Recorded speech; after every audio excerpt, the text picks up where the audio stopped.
Budget প্রণয়নের সময় প্রত্যেক সরকারই ব্যবসায়ীদের কথা বিশেষভাবে মাথায় রাখেন, কারণ ব্যবসার অনুকূল পরিবেশ না থাকলে একটি দেশের অর্থনীতিকে মজবুত রাখা প্রায় অসম্ভব। আর সেই বিষয়টি মাথায় রেখে বর্তমান সরকারও এবারের বাজেটে ব্যবসায়ীদের জন্য ঘোষণা করেছে বেশ কিছু সুযোগ সুবিধা। সেই সাথে ব্যবসা বাণিজ্যে গতি আনতে নেওয়া হচ্ছে বেশ কিছু সংস্কার প্যাকেজ, যা পূরণ করবে ব্যবসায়ী কিংবা উদ্যোক্তাদের দীর্ঘদিনের প্রত্যাশা। বাংলাদেশে ব্যবসার শুরু ও পরিচালনার জটিলতা দীর্ঘদিন ধরে একটি বড় সমস্যা হিসেবে চিহ্নিত। একটি শিল্প প্রতিষ্ঠান স্থাপন, ব্যবসা সম্প্রসারণ কিংবা নতুন বিনিয়োগ করতে গিয়ে উদ্যোক্তাদের একাধিক লাইসেন্স, অনুমোদন, কর সংক্রান্ত জটিলতা এবং দীর্ঘসূত্রতার মুখোমুখি হতে হয়েছে বছরের পর বছর। এতে ব্যবসার প্রকৃত ব্যয়ের পাশাপাশি বেড়ে যেত অদৃশ্য খরচ, সময় অপচয় এবং প্রশাসনিক অনিশ্চয়তা। এই সমস্যা দূর করতে 2026-27 অর্থ বছরের বাজেটে বড় উদ্যোগ নিতে যাচ্ছে সরকার। বাজেটে ব্যবসা ও বিনিয়োগ সহজীকরণকে অন্যতম প্রধান অগ্রাধিকার দেওয়া হয়েছে। বাজেটে ডিরেগুলেশন বা নিয়ন্ত্রণ মুক্তকরণের মাধ্যমে লাইসেন্স, অনুমোদন, কর প্রশাসন, বিনিয়োগ সেবা এবং নবায়নযোগ্য জ্বালানি খাতে একগুচ্ছ সংস্কার ঘোষণার প্রস্তুতি নেওয়া হয়েছে। একটি শিল্প প্রতিষ্ঠান স্থাপনে বর্তমানে বিভিন্ন সংস্থার অনুমোদন পেতে কয়েক মাস, কোনো ক্ষেত্রে 1 বছরেরও বেশি সময় লেগে যায়। নতুন ব্যবস্থায় বিনিয়োগকারীরা আবেদন করার 7 দিনের মধ্যে একটি অন্তর্বর্তীকালীন বা প্রভিশনাল অনুমোদন পাবেন। এছাড়া নির্ধারিত সময়ের মধ্যে সংশ্লিষ্ট কর্তৃপক্ষ চূড়ান্ত সিদ্ধান্ত দিতে ব্যর্থ হলে সেই লাইসেন্স স্বয়ংক্রিয়ভাবে অনুমোদিত হয়েছে বলে গণ্য করা হবে। আন্তর্জাতিকভাবে ডিমড অ্যাপ্রুভাল নামে পরিচিত এই ব্যবস্থা আমলাতান্ত্রিক বিলম্ব কমিয়ে বিনিয়োগকারীদের আস্থা বাড়াবে বলে মনে করছেন অর্থনীতিবিদরা।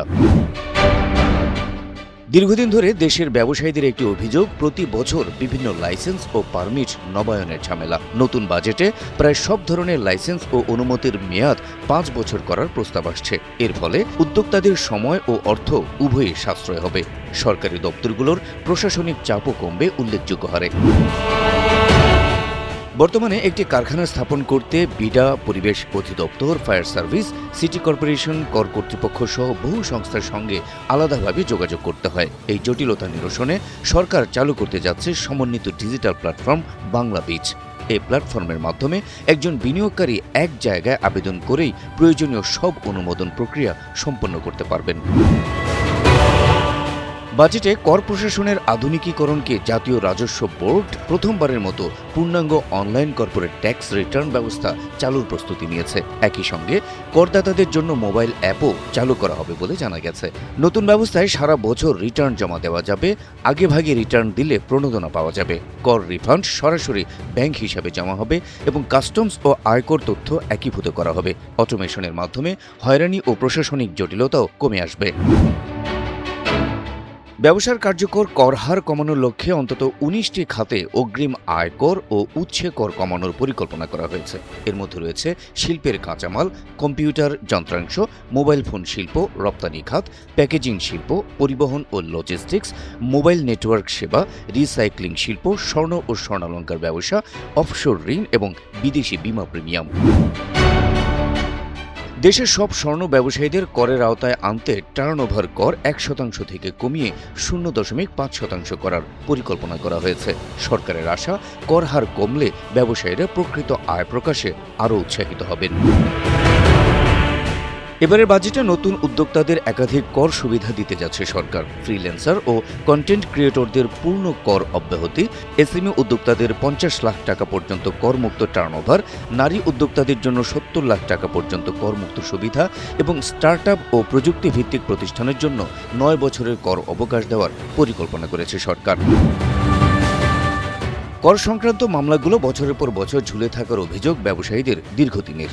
এবার আপিল ট্রাইব্যুনাল, হাইকোর্ট ও বিকল্প বিরোধ নিষ্পত্তি ব্যবস্থায় নির্দিষ্ট সময়সীমা নির্ধারণের উদ্যোগ নেওয়া হচ্ছে। ফলে করদাতা ও সরকারের উভয়ের জন্যই রাজস্ব ব্যবস্থাপনা আরও কার্যকর হবে। দেশের অর্থনীতিকে চাঙা করতে বিদেশি বিনিয়োগ একটি গুরুত্বপূর্ণ ভূমিকা পালন করে। এক্ষেত্রে আন্তর্জাতিক বিনিয়োগকারীরা প্রশাসনিক জটিলতা, লাইসেন্স প্রক্রিয়ার ধীরগতি এবং কর প্রশাসনের অনিশ্চয়তাকে বড় বাধা হিসেবে দেখেন।